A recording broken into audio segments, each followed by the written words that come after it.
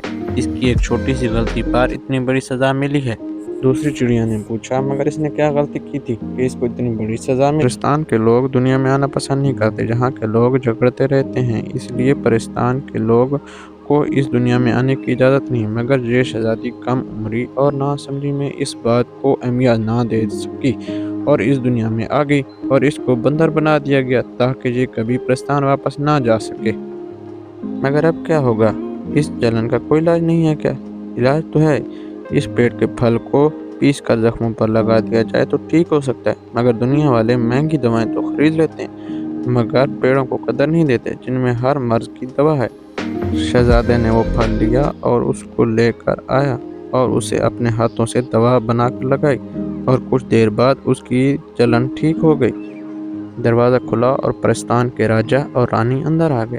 شہزادی جلدی سے اٹھی اور ان کے قدموں میں بیٹھ کر رونے لگی۔ راجا نے کہا، بیٹی تم نے بہت تکلیف اٹھائی ہے، اب تمہاری خطا معاف ہو گئی ہے۔ رانی بھی بیٹی کو گلے لگایا اور شہزادے کے سر پر ہاتھ پھیرا۔ پرستان کے راجا نے شہزادے کو دعائیں دیں اور کہا، اگر تم چاہو تو ہمارے ساتھ پرستان چل سکتے ہو اور وہاں آرام سے رہ سکتے ہو۔ شہزادے نے سہولت سے انکار کر دیا اور کہا، یہیں اسی ملک میں رہ کر اپنی والدین کی خدمت کرنا چاہتا ہوں۔ شہزادہ اور شہزادی اب خوشی سے ایک دوسرے کے ساتھ رہ رہے ہیں۔